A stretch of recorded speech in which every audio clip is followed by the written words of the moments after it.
Assalamualaikum warahmatullahi wabarakatuh. Saya Ellen Selvia Permatasari dengan NIM 2008031020040 dari Praktek Perbankan dan Syariah kelas A.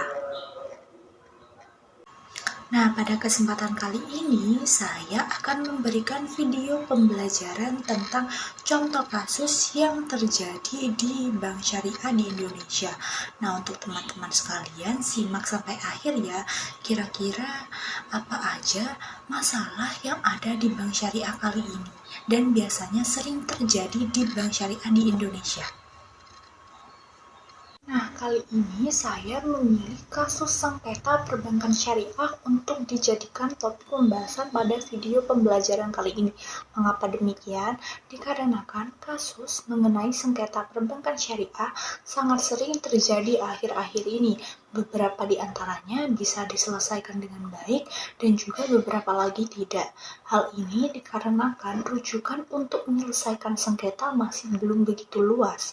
Oleh sebab itu, Pengadilan agama perlu meningkatkan lagi pengetahuan dan juga rujukan yang digunakan saat menyelesaikan kasus sengketa. Sebab kasus sengketa yang terjadi bisa bermacam-macam, mulai dari kasus perbankan dengan individu, perbankan dengan perbankan, atau bahkan perbankan dengan industri.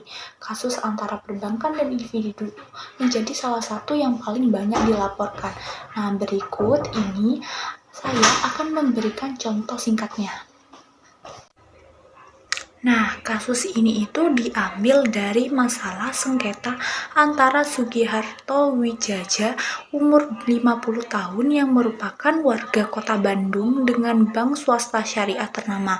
Nah, untuk kasus ini itu terkait kredit lahan yang macet dan untuk pada tahun 2014 sendiri, Sugiharto membeli lahan dan bangunan dengan harga 20 miliar rupiah dengan 70% dananya itu atau sebesar 13 miliar rupiah bersumber dari bank syariah dan 7 miliarnya sendiri adalah dana pribadi.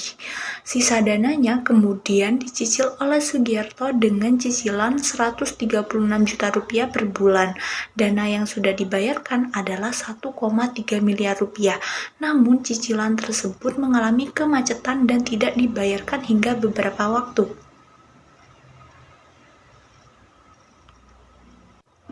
Hingga akhirnya bank syariah tersebut mengajukan gugatan kepada Pengadilan Negeri Kota Bandung secara versetek.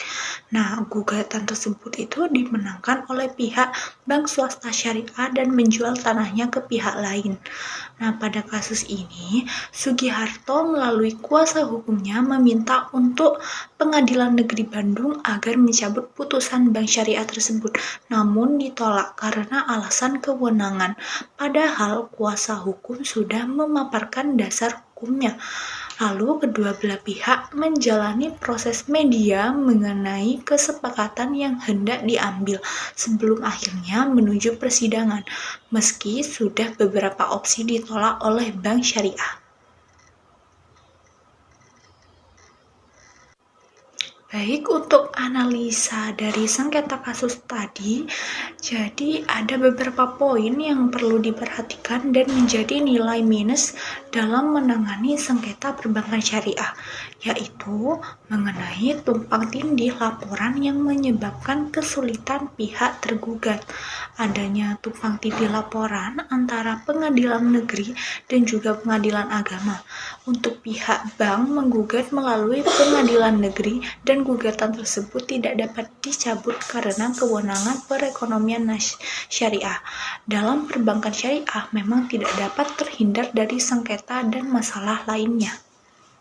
Nah, itu dia teman-teman pembahasan mengenai contoh kasus yang sering terjadi di perbankan syariah, yaitu sering terjadinya sengketa antara perbankan dan juga individu. Maka dari itu, teman-teman sekalian harus paham mengenai contoh kasus ini agar tidak terjadi di kehidupan teman-teman semua.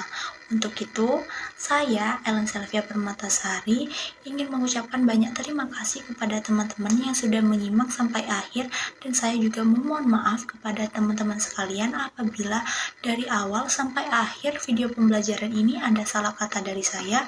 Maka dari itu, terima kasih. Assalamualaikum warahmatullahi wabarakatuh.